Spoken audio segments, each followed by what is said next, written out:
cara jitu di antara cara yang paling jitu, terjitu paling jitu gitu, di antara yang paling jitu dalam membuat tag atau kata kunci.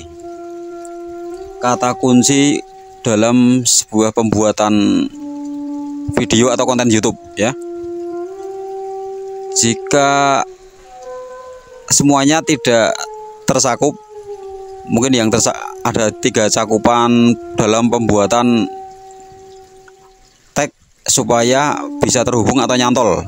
Nyantol itu dalam bahasa Jawa ya, supaya bisa terhubung itulah.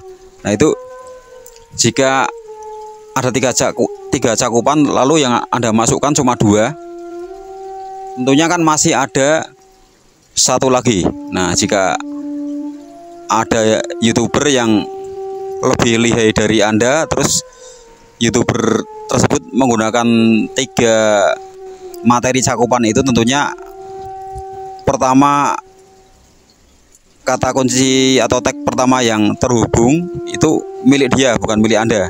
Dan konten atau video pertama yang dilihat itu milik YouTuber yang lebih lihai dari Anda itu. Akhirnya dianya kan dapat duit dari konten yang ditonton orang pertama kali itu. Andanya tertinggal 1 langkah ibaratnya. Caranya begini, saya punya tip. Misalnya nih, di wilayah kami di Desa Separe, Ngeser Balong, Limbangan, Kendal itu sedang diadakan pembangunan talut atau garis miring senderan atau garis miring tempat wisata. Ya, bagi orang awam mungkin kata talut itu tidak ngerti. Talut itu apa ya? Mungkin bertanya gitu. Atau orang bertanya, senderan itu apa ya? Nah, padahal arti pada talut dan senderan itu adalah tempat wisata bagi bahasa lokal di wilayah kami. Dan sedang berlangsung pembangunan di hari keempat ya. Jadi ketika orang di luar sana ingin mencari tahu informasi tentang pembangunan talut tersebut, tentunya kata kunci yang dimasukkan adalah tempat wisata di Desa Separe, Ngeser Balong. Nah, pertama mungkin itu tidak mungkin diketik pembangunan talut hari keempat di Desa Ngeser Balong, tidak mungkin. Pasti yang digunakan itu bahasa yang simpel dulu, bahasa yang sederhana dulu. Misalnya itu tadi, pembangunan tempat wisata di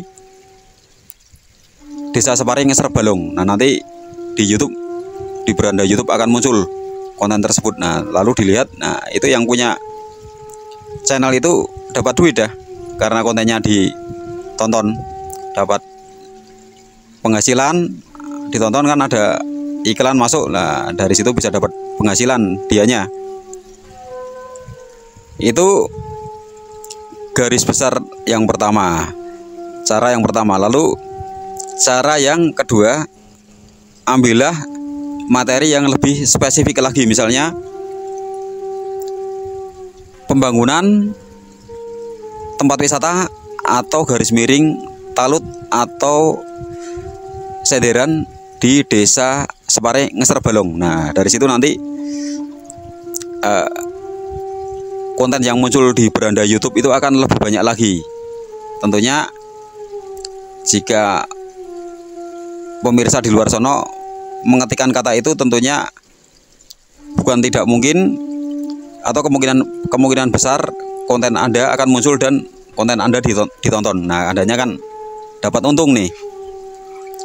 Lalu yang ketiga, lebih persempit lagi atau perspesifik lagi kata kunci yang Anda buat. Misalnya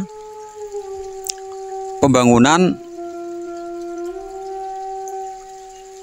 talut atau senderan atau tempat wisata di Desa Ngeser Balong, limbangan kendal. Nah, kalau yang ini kan ada limbangan, ada kata limbangan kendalnya yang sementara yang tadi tidak ada. Nah, itu lebih spesifik lagi.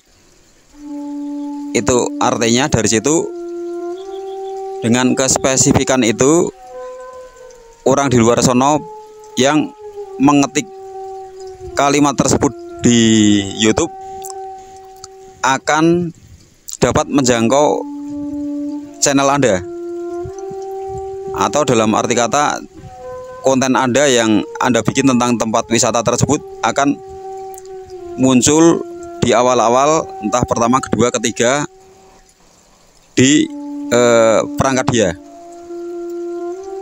entah laptopnya, entah handphonenya lah ya. Nah, perangkat kan begitu, gadget ya. Tentunya dengan demikian, dengan kata kunci yang lebih spesifik itu, Anda akan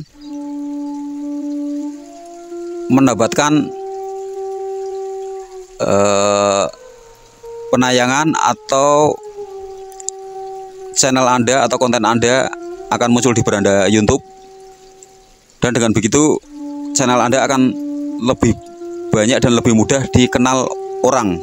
Nah, dari situ Anda dapat untung nih, bisa dapat penayangan, dapat uang, dapat penghasilan dari konten yang ditonton oleh penonton, pemirsa YouTube itu, begitu. Oke, itu salah satunya. Jika Anda punya cara yang lebih unggul dari yang saya jabarkan ini, di-share. Terima kasih. Di-like, di-subscribe, dan viralkan video ini.